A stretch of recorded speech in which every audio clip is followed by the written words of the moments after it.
indigenous communities is a failure to understand the importance of individual and group economics due to the historical fact that as a people, we were not allowed to practice group economics without interference from the dominant culture, a separate topic that we will discuss in future sessions. This government has used every means at their disposal to oppress and deny economic equality for all the indigenous Americans. The course that I've created is a master's degree in the core financial principles needed to survive and excel in a capitalist corporate environment. Our people definitely perish for the lack of knowledge. Not only is this issue of concern in our Black indigenous communities, but this is an American problem, which is causing widespread poverty, homelessness, imprisonment, foster care, broken homes, and etc. across the American landscape, which stems from poor education, which creates poor opportunities and leads to self-inflicted oppression. Sin, self-inflicted nonsense. That's all it is, self-inflicted nonsense. Because you're doing it to yourself. The objective is to get this information out to the community through seminars, classes, podcasts, webinars, and by any means necessary. So we want to encourage and inspire individuals to first work on themselves and then begin to help others. And sometimes we have groups of individuals that we get along with, that we can function with, and it'd be nice to join groups and support each other on this journey. But a lot of times we don't. So as an individual, study. But even if you belong in a group, you have to do individual study, because when you get to the group, you want to be able to participate in a meaningful way. I began my career in finance because I believed that if I majored in money, that I would make lots of money. This was true to a certain extent. However, life does not operate in a vacuum, and since I have a profound love for my community, I could not just abandon my fellow brethren because I wanted to make lots of money. So, this brings me to the systemic issue of poverty in our communities, which not only manifests itself in material lack, but is grounded in the lack of mental preparation, leading to poor opportunities. And that's why we have increased level of crime. You got carjackings on the freeway. These individuals, if you don't prepare yourself now, it's going to catch up with you. It's going to catch up with you in many, many forms. So if I am a financial analyst and estate planner whose education and training deals in the management of wealth, and those who live around me are impoverished and are living from paycheck to paycheck, where do I find new clients? Since affluent indigenous Blacks take their business needs and spend their dollars outside of their communities, which causes $1.3 trillion of disposable income to be spent outside of the grasp of the indigenous Black family. And the reason I say indigenous is because a lot of Blacks think they came from Africa. You're already here. You're just the descendants of them 100 million Black people that they killed when they came over here and took over this country. So you're the true American, see? So as we go through the process, we talk about history, we talk about a lot of other things that allow us to get rid of the lies that we've been taught and trained and indoctrinated with as children. And the beautiful thing about the internet and the different opportunities it provides is that with a little research, you can begin to see the truth. But now that we know the truth, what are we going to do about it? This is definitely inappropriate behavior, which means such practices are a major cause for the poverty and crime which exists therein. So we can look at these great videos of telling us where we came from and what happened to us and what other people have done to us. But what are we doing to change the situation? We talk about the pyramids that our ancestors built. We talk about this and that. But where are the pyramids that we're building today? This is a major issue which must be addressed. The education of our communities with relevant information which can be used to fuel business growth and fund new enterprises is essential if we are to evolve as a people. We have a great opportunity. In the beginning, before before I started, we talked about the declining birth rate in the United States. And the problems here, the problems because we have this reduced population and the baby boomers that are retiring, they got these large pensions and the infrastructure that needs new workers, which means that you got to have immigration in order to fill the vacuum. And the initial immigration hurt our families dramatically, and that's what it was designed to do. Now, young people don't have a work ethic. They rather hang out and get an education from the University of Hard Knocks from the street in order to engage in meaningful, productive, entrepreneurial activities. So we have a real challenge that's facing us right now. And people don't even know that they don't know. And they don't care that they don't know. So we have a real problem. The target market is initially our communities across the United States of America. But like I said, this information is not colorblind. Anybody can use this information to elevate themselves and their families. Although any individual family or a community can benefit from this information and raise themselves out of poverty, everyone knows of the problem and can articulate it very well, living from paycheck to paycheck, poverty. But what is the solution? We are inundated with sermons every Sunday and motivational speakers at every turn. But what is the solution? You know, right now, you got the government shut down. People miss their paychecks. They got rent to pay. You got the school district, if you're ready to go on strike. What if the government wasn't issuing paychecks anymore?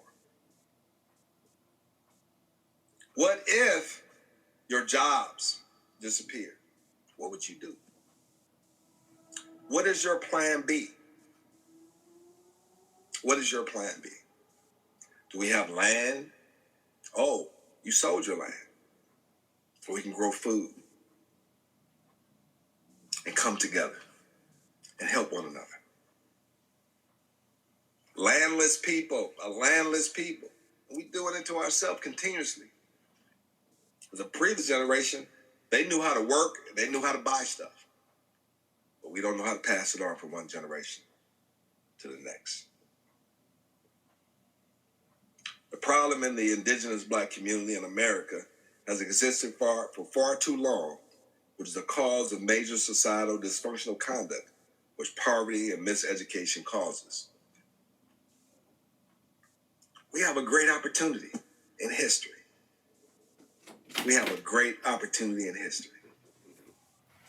But do we have the will? Do we have the fortitude? Do we have the mindset to take advantage of this situation where we can pull ourselves up literally by our bootstraps, by helping ourselves? And this program right here is not only the bootstraps, but the shoes that you can put on so you can pull the laces up and gird yourself for this journey ahead. By starting to believe in yourself and to believe in one another. That's all. It's simple. It's simple. It's simple. It really is. No one has truly attempted to address this societal dilemma. However, how do you educate a people who are broken and in constant despair?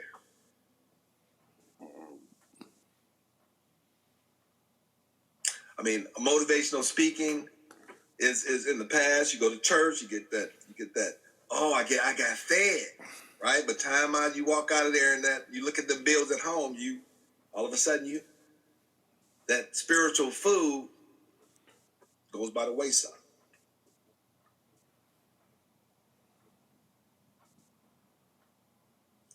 How do you educate a people who are broken and in constant despair? We're in a state of survival. We gotta survive. And those who are beyond the state of survival, they're in their own world.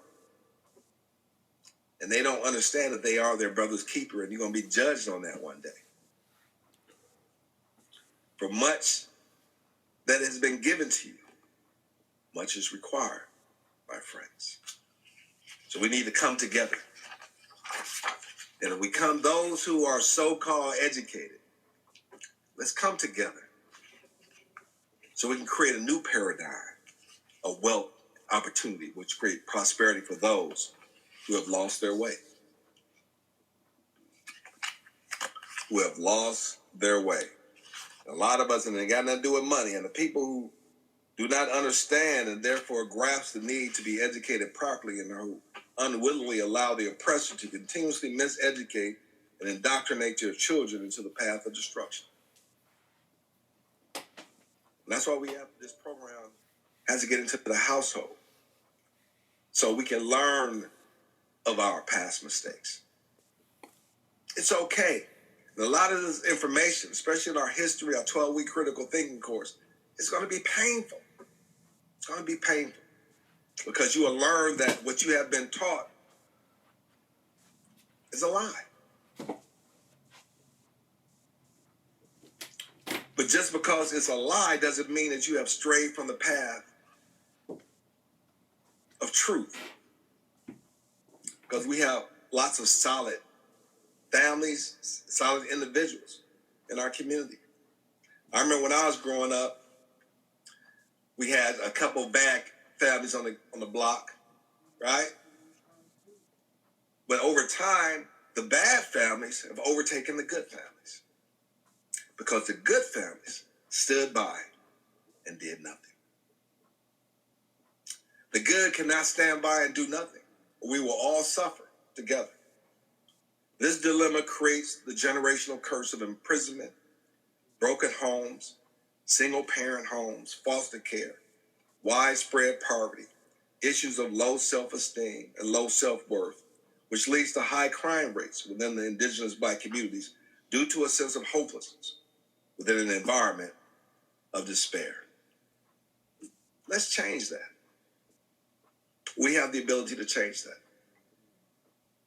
But you have to become an active participant. You got to show up. It's like right now, I'm not the smartest man in the world. I'm just diligent. And I showed up.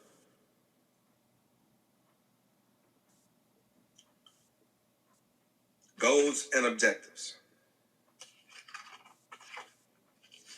Goal 1 is to teach the citizens of America and the world about the truth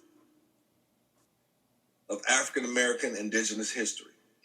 This will restore a legacy of great achievement and direction, which in turn will allow our community to see themselves in a different light and a different destiny. I never could understand that. Low self-esteem. I can't understand that. But there are a lot of people, obviously, that do have it.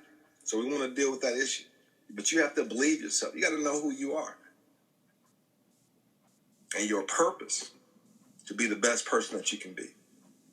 And the teachings will reinforce that. Goal 2 is to teach critical economic thinking skills so that we can understand the means being used to oppress and how this oppression can be deconstructed through proper conduct. This knowledge will be empowering and healing. The critical thinking course, we're going to show you exactly the mechanisms that's being used to oppress you. But you have to be equipped to overcome them. Not only equipped, you have to be willing to overcome the tools that the oppressor is using to keep you down. So we like individuals scattered around, and they can just pick us off one by one. And they show you some actors on TV and this facade of wealth and prosperity, and you think everything's good. But your reality is different. Goal 3 is to teach financial literacy from an academic perspective.